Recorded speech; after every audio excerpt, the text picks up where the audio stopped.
Imagine, if you will, having everything. Your life's purpose achieved on one of the grandest stages the universe can provide. And then imagine you chuck it all away. So Topuria will be moving up to 155 pounds and will be vacating the featherweight title. If he didn't do it because of money, and he didn't do it because of doubt, then why did he turn his back on all of this?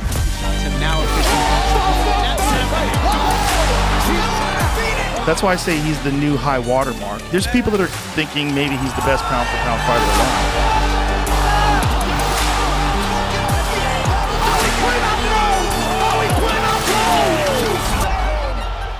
Topuria's legacy now balances on the razor's edge, and to understand why he lit his championship reign aflame, we must go back to where his greatness began. Ilia, since his very first fight, had always been surrounded by eminence. He stands shoulder to shoulder before his MMA debut with another great, another legend. What about this Arnold Schwarzenegger tournament? Arnold fighter? What was that all about? Ilia looks nervous, but he must focus now. He makes his walk for the first time as a professional to the cage. His road to getting here was paved in sporting excellence. He had been a national champion in Greco-Roman wrestling, and shortly after moving to Spain from his home country of Georgia, had taken up jiu-jitsu and MMA. Now at the age of 17, he makes his walk to prove his worth in the blood game.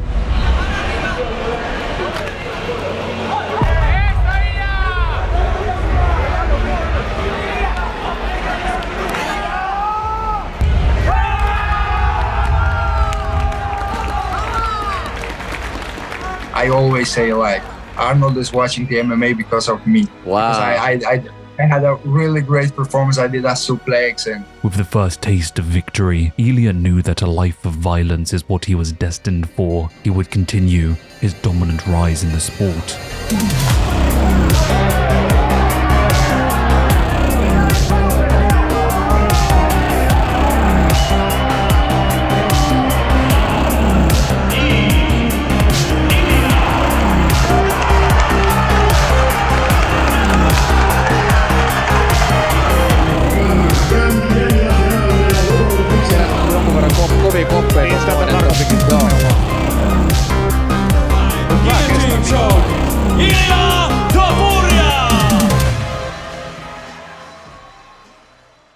After 3 years in the sport, not only had Illia remained undefeated, but he had also ducked and dived around different weight classes. After escaping the regional scene in Spain, he moved down to bantamweight, winning his first fight in the weight class, which then gave him the opportunity to fight for top British promotion Cage Warriors bantamweight title. But unfortunately, he would miss weight and then be ineligible to claim the strap, even in victory, of which he handily achieved. Illia had started his journey alongside his brother, Alex, who had gone 2-1, and seeing Illia's prowess, decided to stop his own career in order to become the greatest training partner he could for his brother. Illia's first few fights only served to strengthen his confidence.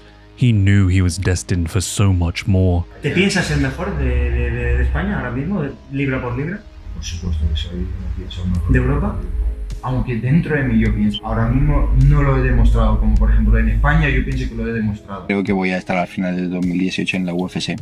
Ahora, que no vaya a estar, será el año que viene, pero es lo que yo realmente pienso. Todo para estar en la UFC. Tengo las ganas, tengo la edad, podría estar peleando ahora mismo en la UFC. Y lo demostraré. Yo no solo pienso que soy el mejor de Europa, pienso que soy el mejor del mundo.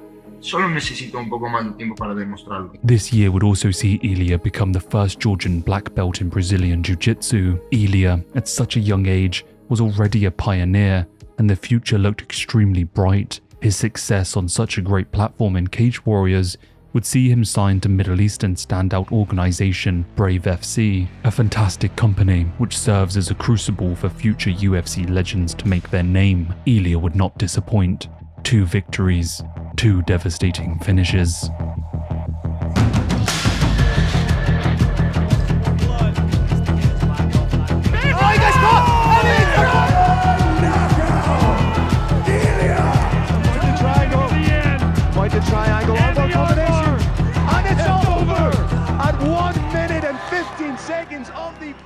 Illia had outgrown the regional MMA organizations. There was now no longer any doubt in his mind that he deserved to be in the UFC. Quedaban 2 peleas más en el contrato, pero dije, mira, si yo consigo salirme del contrato, sé que la UFC me va a firmar. Ilia's management company would get him out of his contract with Brave and sign immediately with UFC. He was expected to fight within the first couple of months of the contract, but almost within days of the ink drying on the contract, the matchmakers would call him with a short notice opportunity. Me llaman y me dicen que si el mismo día de que tenía el vuelo para ir a Estados Unidos quería pelear en la UFC, pero en Abu Dhabi, en 8 días. Las oportunidades no te vienen todos los días y menos así, ¿sabes? Esto es mi sueño y me da igual que tenga 8 días, yo voy a aprovechar mi oportunidad.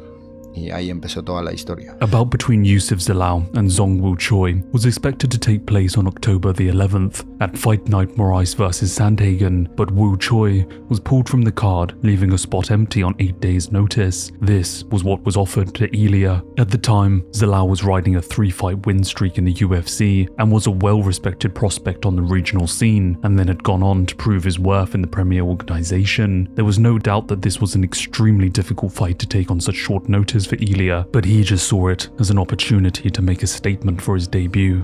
The totals are all the same, 29-28 for your winner by unanimous decision. He is still undefeated, Illia Topuria. With that win, Ilia Topuria did more than just announce himself in the UFC. He had made it clear that he was a problem. Taking a fight on 8 days' notice is one thing, but going on to dominate is another thing entirely. For all of Zalal's skills, the prospect was just simply not ready for the ferocity that Topuria brought inside of the cage. What people didn't know was that just a week before being offered the fight, Ilia had contracted the virus, and still, despite this, took the fight. My UFC debut, I test positive like 10 days before the fight, and I didn't say anything. Right. I get short notice fight. Yeah, 8 days, right?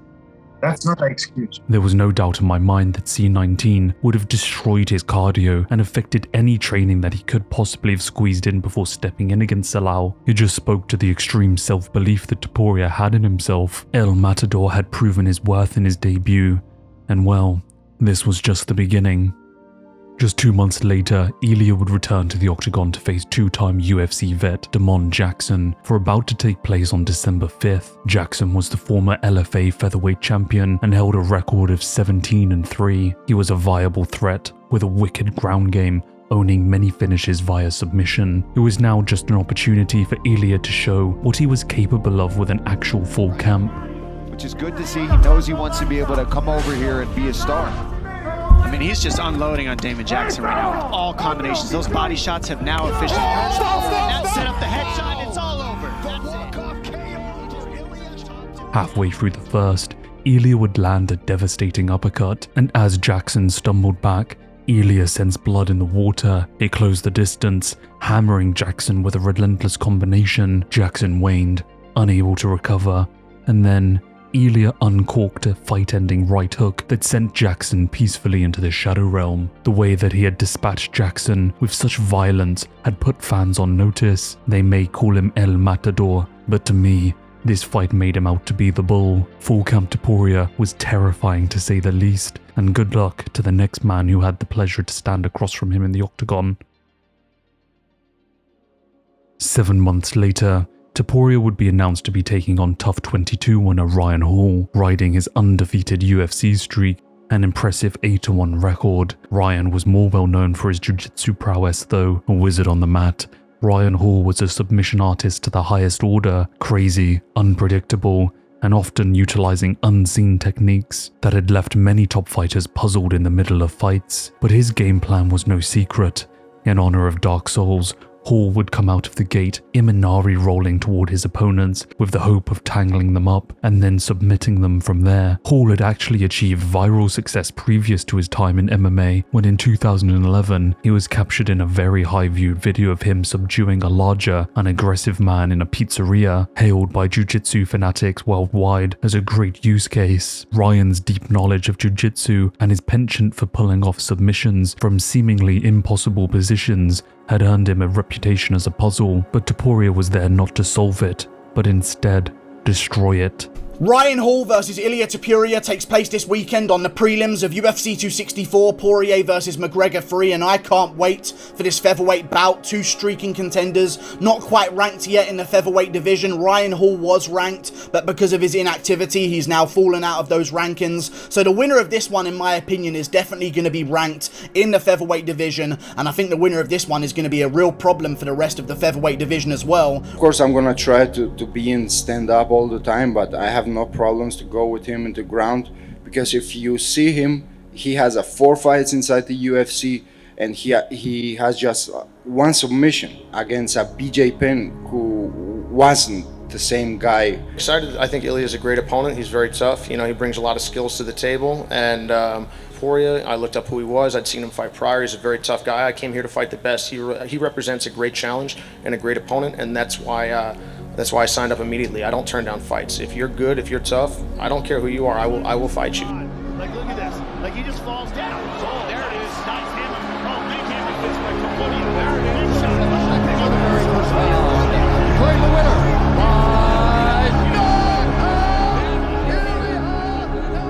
The grappler who had baffled and bewildered fighters for years had met his match in the form of Ilia, a fighter whose raw violence had smashed through the fog of war of Ryan's elusive game, one brutal hammer fist at a time. In the midst of Joe Rogan's glaze session on Hall, Topuria went fearlessly into the guard of one of the division's greatest submission threats and smashed his foe into unconsciousness. Ilia seemed oddly relaxed throughout the bout. Most men who had stepped into the cage with Ryan up until that point were extremely wary of his approach to a bout, but Ilia had had some special help that had made him unnaturally confident. His brother had been there every step of the way, guiding and molding Ilia into the perfect fighter. Yo la suerte que tengo es de tenerlo porque él imita a cualquier oponente mío y mejor. Él me los hacía con una velocidad, pero 10 veces más que el mismo Ryan Hall. Estaba acostumbrado y había entrenado con un tío que era mejor que él haciéndolo, entonces era imposible que me ganara. And now, with the victory cementing his place in the top 15, both Alex and Ilia had decided that Alex needed to restart his own career in mixed martial arts. Coming back to the fight game, Alex would make a statement. Those years working hard in the training rooms with his brother had turned him into a viable threat. Now the brothers would ascend through MMA together. ¿Le ha dicho que pare o le ha dicho que le está pegando detrás de la nuca? Ah, la palmeado. Ilia had stamped himself into the top 15 with a devastating performance, a well-deserved placement after dispatching such a threat. In just 3 fights, Ilia had fallen into the limelight, not only for fans, but now the top echelon of the division. It was no wonder that the UFC now wanted to test his mettle against those very men. 13th ranked undefeated Mosvar Evloev was the first to sign on the dotted line, but would quickly be pulled from the bout and replaced by Canadian standout Charles Jourdain. But the bad luck would continue. Topuria, just hours before weigh-ins, would be pulled from the card due to medical issues relating to the weight cut. After this devastating news, Ilia was desperate to get back into the octagon, bugging the matchmakers, but they told him, if you really want to fight, then your next opportunity might just have to be a weight class up, a tall order, and a massive risk. But 2 months after his failed matchup, an opportunity presented itself. After Mike Davis pulled out of his matchup with Jai Herbert due to the ridiculous amount of tax he would have to pay for fighting in the UK, I totally understand, by the way, because I live in this fucking country, Ilia stepped in on relatively short notice, upper weight class, to take on a surging contender of a Brit in Jai Herbert.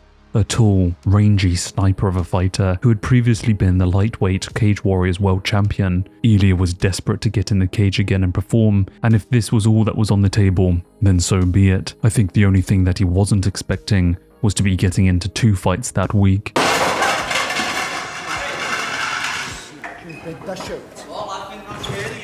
you, bitch. Fuck you, bitch. I can't believe he posted that video. He's made himself look so stupid. Saying, oh, I warned you. Well, you're the one that got hand sanitizer to bounce off your head, Odd. I never got nothing happened to me. You didn't land a single punch. A little thing that many people didn't know about the beef between Paddy and Ilia is that it had all started a year previously when Paddy had made some pretty outlandish comments about Topuria's home country of Georgia. I want to fight him because of my people, because of me, you know. I want to take his head off. Considering Paddy's popularity at the time, after the scuffle, all fans' attention was pulled towards this hand sanitizer boy, this nobody, according to Paddy. Well, if you didn't know who he was, you were about to. Yo siempre digo que en esos momentos antes de salir a pelear, es como una confesión que tienes contigo mismo. Empiezas a recordar todo el camino que has tenido que recorrer para llegar hasta el punto donde te encuentras en ese momento y si te mereces la victoria o no. He's a 45-pounder, and he said, fuck it, I'll take a fight at 55. He gets head kicked in the first round.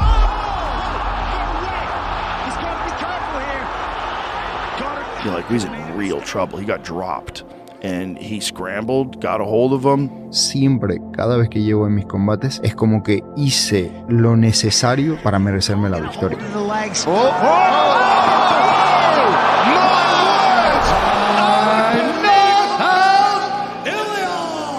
I had a tough first round. I was surprised because he was really fast. But in the second round, I take his head off. That's all I remember. Ilia's right hook sent Jai Herbert's head into orbit, something that one man would argue is impossible. Me and my mama will tell you right now this earth is flat. Flat earther Bryce Mitchell had entered the UFC 3 years previously after coming up short on The Ultimate Fighter, but despite this setback, he would go on to outgrapple and outwork his opponents, working his way up the featherweight rankings one win at a time. By the time Illia was poised to take on the big game hunting, conspiracy-believing American, Bryce had become ranked 9th in the world and had amassed an impressive record of 15-0. For Ilia, it was finally his opportunity to break into the top 10 and cement his place as a true contender for the featherweight strap. The matchup was a battle over whose O had to go, a rarity in MMA, a crossroads for two fighters' legacy, made all the more so important by the fact that these two men were battling in the top echelon of the division, and the stage for their violence to manifest was the opening of the main card of an important pay-per-view. It was the perfect setup for the winner to build much needed hype. UFC 282 would also see Ilia cross paths with an old enemy, and the press conference would be hijacked in the most entertaining way by their rivalry. I aspire to be champion Monday, so I need to do the same. Get him out, please, loudly, shut up. If not, I'm gonna stand up and I'm gonna crush your face right here. Do it then, you little fart. Have another question? Do it then, you little do something, stand up. All you do, you'll do nothing. You'll do nothing, you little fart. Go and sit back down. One final question for Bryce Mitchell in the back. Do you think Illia's making a mistake focusing on Paddy when he had his youth standing across him in the octagon? Illia said I'm a coward. Does a coward show up prepared to die? No. I'm no coward. I've already proved him wrong, and I'll prove him wrong again on Saturday.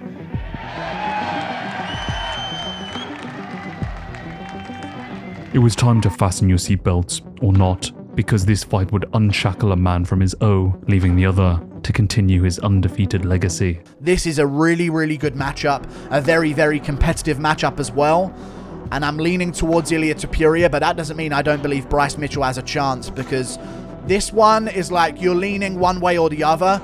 Who do you lean 51% in favor of, pretty much? When it comes to his grappling, and I think ultimately that does favor Topuria. So ultimately my prediction for this fight, it is very close, but I'm ultimately going to have to go with Illia Topuria, and I'm going to go by a 3rd round TKO. What I love so much about this fight is typically, you don't get two undefeated young guys that get this deep. And then you got stung.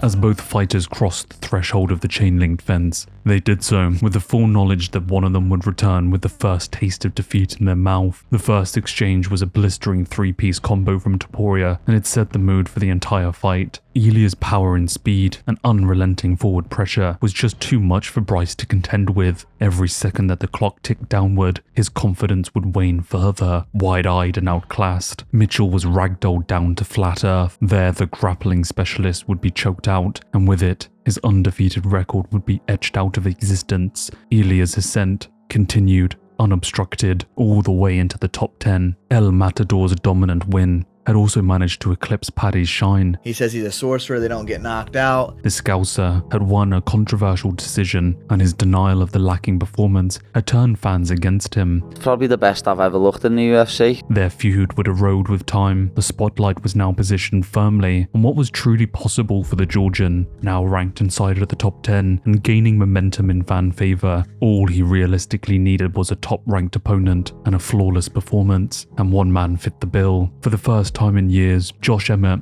with a bitter taste of defeat in his mouth after losing to Yair for the interim title just 4 months previously, decided to step into the octagon more than once in a calendar year. This was the perfect opponent for Ilia to stamp his place as the rightful next contender for the belt, and he was offered the perfect platform to conduct business, his first main event in the promotion. There was no doubt that Josh was the real hardest hitting 145er. The trail of unconscious bodies that he had left in his wake during his career was countless, but unfortunately, that meant his game was predictable, especially to a master tactician like Topuria. But with the great equalizer in Josh's hands, this was indeed an extremely dangerous fight for the Georgian. The UFC truly saw the writing on the wall. This was the final test. Could the rising star withstand the firepower of a seasoned vet? Could the old guard hold back the coming storm? With victory, Emmett would be put back in the win column, and it would be against a legitimate up-and-comer. And a win for Topuria, well, it would prove that he wasn't just a hype. He was inevitable. When you look at him, where are his strengths and where are the holes where you can have success?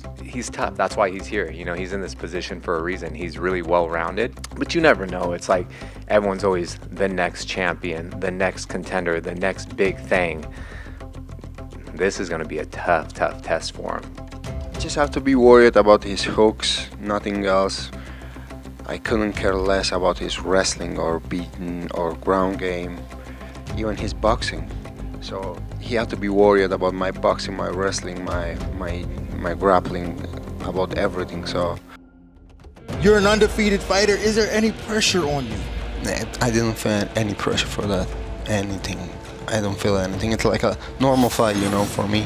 I did this for my whole life. It's one more fight I'm gonna have tomorrow night, and I can't wait to get another victory. I think Illia Topuria is going to win this fight. It's a dangerous fight, but at the end of the day, Josh Emmett is a 38-year-old featherweight who, to be honest, is maybe making a little bit too quick of a turnaround after going to war with Yair Rodriguez. It's achieving a goal that I have since I was a kid. The belt is waiting for me. The fans gonna enjoy a lot the energy I'm gonna bring, the style I'm gonna bring, fire I'm gonna bring inside that cage. Judges score the contest 50-44, 50-42, and 49-45. The winner by unanimous decision, Illia Matador.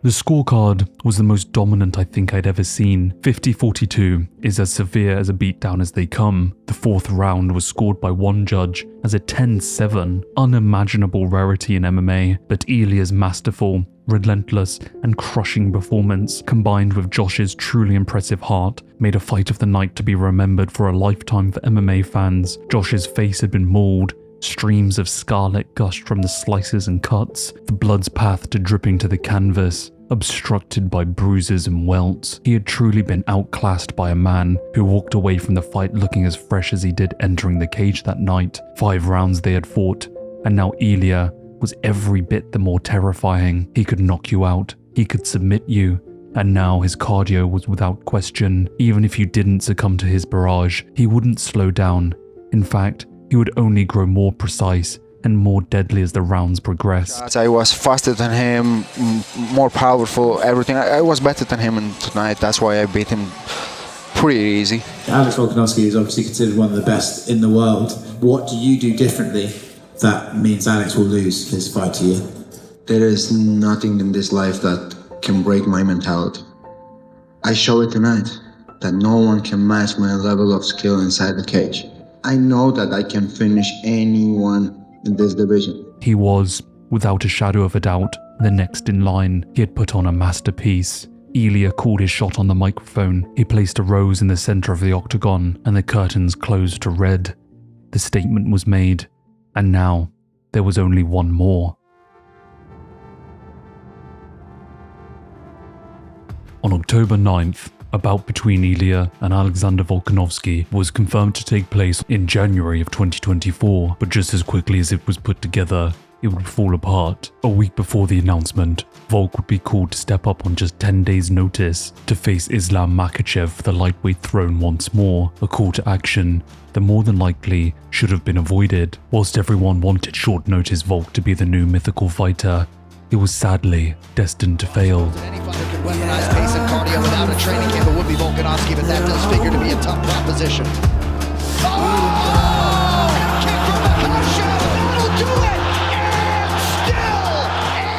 He would quickly find himself getting head kicked back down to featherweight by the formidable mountain dweller, and to be frank, it wasn't a surprise. In a game of inches, at such high talent, champions are the last people who should be putting their legacy on the line at such incredibly short notice. Champions are defined by their teams, by their intricate and precise preparations, and whilst you can forever carve out a section of history by dethroning a champion a weight class above on short notice, it does not mean that you should, nor have to. Nothing to lose is not applicable when a concussion or long-term injury is on the other end of it all. Volkanovski's openness after his defeat was the writing on the wall for a small group of fans. I needed it. Again, obviously a lot of people will say it's for the money and all that, but it was much more than that. Like, you know what I mean? It is hard. Like, it really is hard for athletes. Sorry.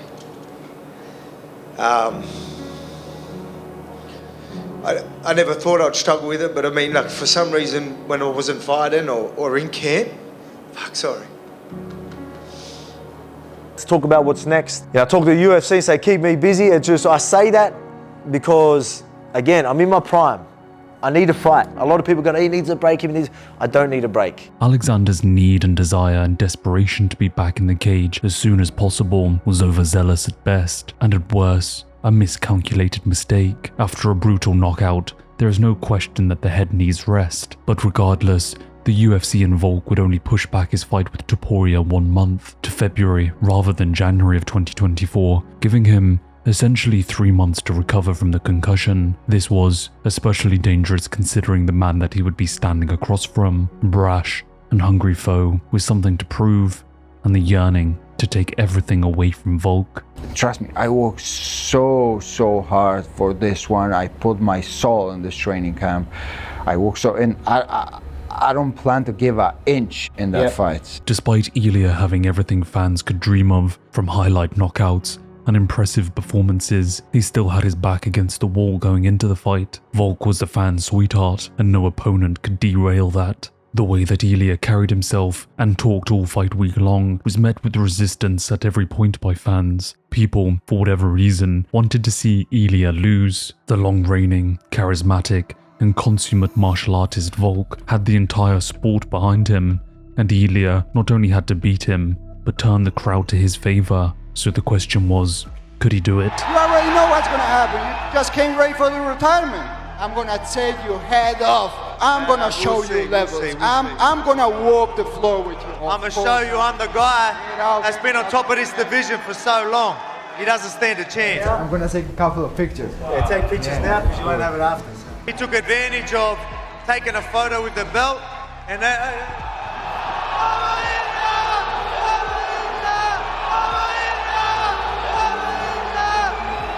not until I teach you a lesson. Maybe one day you can be a great champion. I'm going to kick your ass first. You'll learn your lesson. Maybe you can bounce back after that. But till then, get your hands off my belt. La estrategia que voy a traer en la pelea, él no va a ser capaz de resolverlo.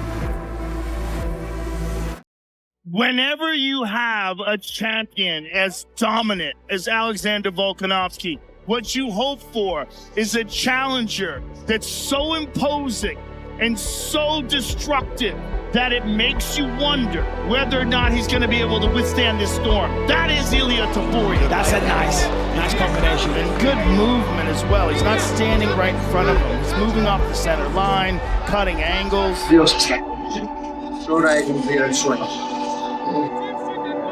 knew what was coming. He felt my power.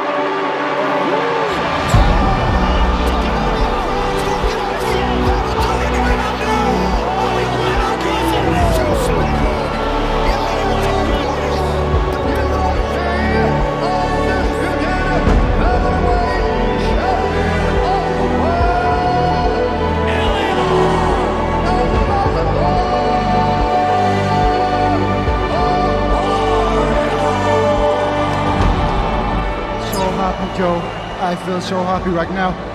They're gonna tell you you can do it. They're gonna knock you down and doubt you. But guess what? The only person you need to achieve anything in this life, it's yourself. Just trust yourself, work tirelessly, have faith, and everything is possible. Look at me. Look at me now. Look.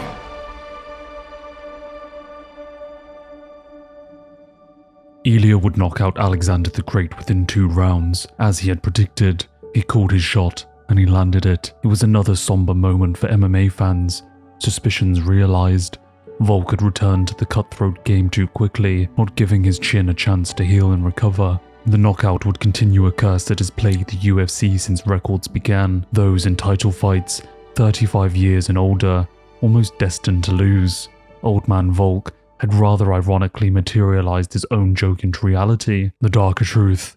The porcelain of Volk's best years had begun to crack, and now that bitter downward trend of back and forth wins and losses has more than likely begun. Although we are yet to find out, we feel it in our bones. Ilia, on the other hand, had predicted his eventual crowning moment. Not only had he changed his Instagram bio weeks before stepping into the cage, attempting to manifest this reality, he was also confirmed to Fight Week that he had a film crew following him around, creating a documentary entitled Road to Becoming Champion. Beyond that, he had also placed the belt around his waist during media day, spitting in the face of superstition.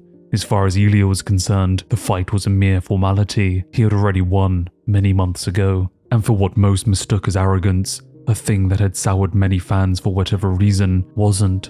It was just confidence, unbreakable belief in himself to achieve the ultimate goal of any martial artist. By the time his Octagon interview had finished, I, for one, was sold. Ilia had made that impossible climb to the top with a story to sell it. Ilia had manifested years of hard work into a singular, spectacular, awe-inspiring moment, symbolically capped off with the 15th rose in the center of the Octagon. The featherweight division now had a new man to rule, a new story cemented into greatness. He would post on Instagram following his victory with an inspiring message of overcoming doubt.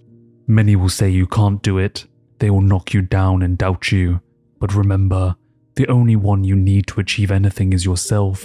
Trust in yourself, have faith, and work tirelessly, because everything will come. It doesn't matter where you come from, if you know where you are going, and what's in front of you is much more important than what's behind you. Never, ever give up. Just stand up and fight. Ilia talked the talk and walked the walk, humble and gracious. Volk had broken our hearts, but I'm sure that both of their journeys' paths will cross once again. But for Ilia, an old shadow had cast itself over the throne once more. A warrior was looking for his unprecedented third shot at undisputed UFC featherweight gold. To be the best, you gotta beat the best, and the best is blessed. They can come after me, baby. Let's get it. In Max's time away, since his last failed capture of the featherweight title, he had certainly not lost any fan favour. His first matchup that saw him fall back into the win column was against British prospect Arnold Allen, ending the Englishman's impressive 10-fight UFC winning streak. He would then follow it up with one of the more somber, yet still emphatic performances of the year with a devastating knockout of Chan Sung-jun, sending the Korean into retirement in his home country. The former 2-time title challenger that had had the whole of South Korea at his back for years had finally been eroded down by this brutal game, and seeing the writing on the wall, decided to go out in one last blitz of glory. He left the octagon whilst the crowd screamed his walkout music, the Cranberries' Zombie. It was one of those times in the sport that had me sitting there with a pit in my stomach. and tears in my eyes. Zombie had put on some of the greatest performances the division had ever seen, and here he was, leaving the sport for good, used as fuel for Holloway's latest bid for championship gold. Max, with the win, had certainly proven that he was next in line for a title shot. That is, if Volk would lose the title, of course, and with his pending matchup against Topuria, Holloway would have to go run a side quest to keep himself busy. That would come in the form of an extremely exciting matchup against Justin Gaethje at UFC 300, about to take place at lightweight. They would be duking it out for the symbolic BMF title. These two men were certainly deserving of a chance to claim that title. With the moniker of the baddest motherfucker on the line, Max Holloway and Justin Gaethje clobbered each other for 5 rounds, and at 4 in the morning, hailing from the land of England, I was drifting slowly in and out of consciousness during the 4th and 5th. By some miracle of fate, I had managed to pin my eyelids open with just 20 seconds to go in the 5th. My brother, snoring next to me, he had succumbed to the torture that is staying up for a UFC event this side of the globe. Max, the man who was up on the scorecards, closed to the center of the octagon and pointed down at the canvas. It was happening. They were about to do the most BMF thing imaginable. Both men traded in the waning moments of the fight of the night bout, caution to the wind, and then just like that,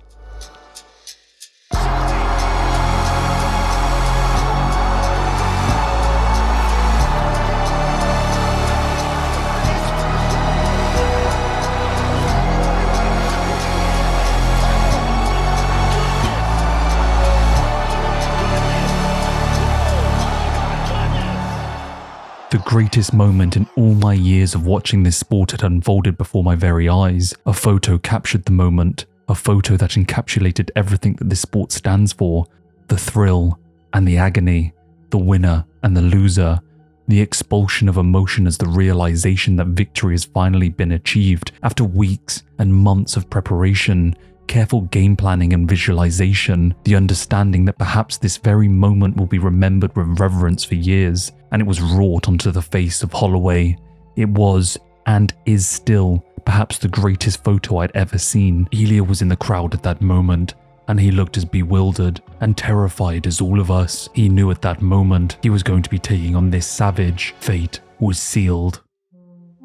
On July 29th, it was announced that Ilia's next title defense against Max was scheduled to take place at UFC 308 in late October of 2024. For Max, it was more than likely his last chance of claiming the featherweight belt, and any future shots at a belt would have to take place in the division above, a place where he was conveniently ranked also. For Ilia, Max just served as another legend to add to his legacy. Max famously had a chin of granite, none so more obvious than going 5 rounds with one of the hardest punchers in the UFC, Justin Gaethje. So the fight promised to challenge Ilia in ways that we hadn't seen before. Max wasn't just going to stand there and brawl like Emmett. This fight was destined to be a 5-round technical battle, and the question was this something that the newly minted champion could handle? People keep saying that this new era is about to start and this and that and blah blah blah. Illia Topuria is like 29, I think, I believe. Just because I've been around longer than him doesn't mean I'm an old guy, so I just can't wait, you know. The last time I checked, I was younger than Illia and I had title defenses, so. I have all the respect for him. He called me a fan. Yeah, I followed his career. I've been a fan. How can you not be a fan of Max Holloway, right? So he's been a great example for me, but now it's my time to be that example for the new generation. You stay in the middle. If not, run away. I will catch you anyways. I will catch you. We're days away. I'll take you days away. Trust we are me. days away. Trust me. You're gonna wake up from a long sleep.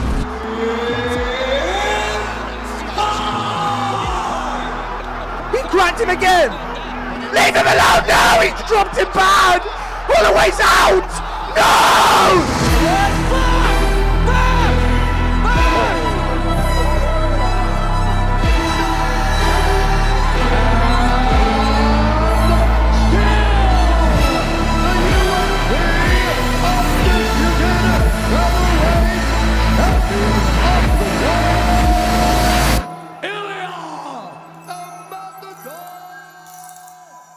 In what was a moment that many felt to be impossible, the Hawaiian warrior was put unconscious by an ungodly, unending blitz by the Georgian. Ilia smelled blood in the water after rocking Holloway, and the subsequent barrage was ceaseless until the ruby in his belt was wrought with blood on the canvas. In shades of his previous performance, many fans were heartbroken to see their boy get laid to rest, but with the win, Topuria had silenced any last doubts that existed. He placed a rose in the center of the octagon, a symbol that his reign was unfaltering and his continued ascent unstoppable. This dream perhaps would have never been realized without the help and selfless dedication of his brother, who, as of this day, is in the UFC himself. Now, with a record of 5-1, we can sit back and enjoy the rise of yet another Topuria. Who knows, maybe he might make his way into the bantamweight history books himself. From the moment Ilia Topuria set foot in the UFC, his trajectory was none so clearer. It was to be violent, chaotic, and relentless. The Georgian-born, Spanish-raised wrecking ball tore through the featherweight ranks with a mix of what only can be described as brutal precision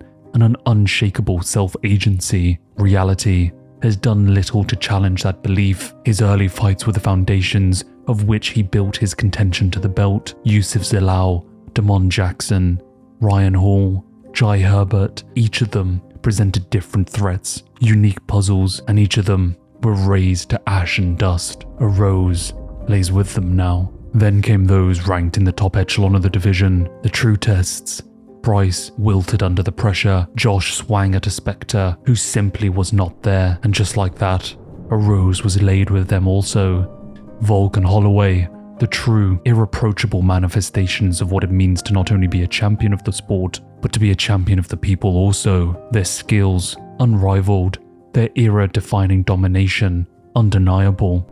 And yet, a rose was laid for them also. In back-to-back fights, Illia had, in equal parts, broken our very hearts, and yet impressed us. Two sides of this most savage of coins that defines this sport. The thrill comes, and yet the agony surely follows. In a lot of ways, Topuria has fulfilled that space that Conor left in the division, the extreme confidence, the self-fulfilling prophecy realized on the grandest of stages. And unlike McGregor, who became materialistically distracted and subsequently tainted his legacy every step of the way, Ilia remained true to himself, grateful for what the universe had provided him, and has now become a symbol for what unwavering belief in yourself can provide. Once again, I proved to myself that the manifestation, and if you are able to visualize the things and work really hard for them, you can bring it to reality without any doubt.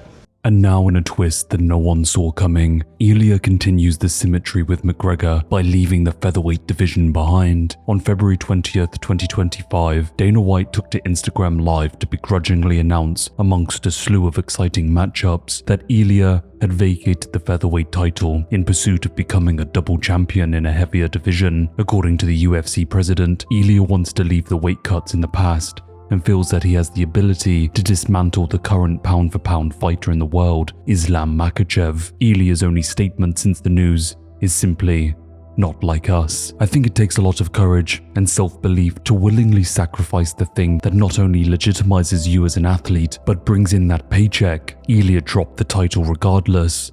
How many men would do that? And at the age of only 28, Ilia has already defined his place in the sport, but this move, well, it's just completely badass. And if he pulls it off, and if he becomes champion, dare I say it, I think that he surpasses Conor McGregor in terms of greatness. In turn, Volkanovski was awarded another chance at claiming the featherweight throne. A matchup with Diego Lopez was announced in the same brief. They headline UFC 314, and now the fighting world anxiously awaits to see if Volk can break that curse and rule once more, or if indeed a new man can start his own reign and his own story.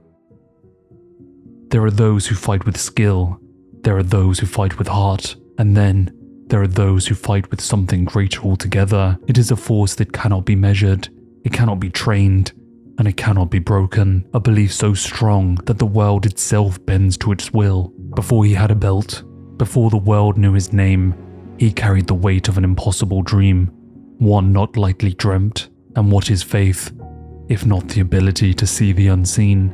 He now does not just wear the glimmering gold of a championship belt, he also wears his purpose for all to see. He fights not just for himself, but for those who need to see that faith is power, that words shape reality, that the moment you decide your destiny is the moment that the conspiracy of the universe begins, and through him, he calls others to believe too, because if him, then surely you.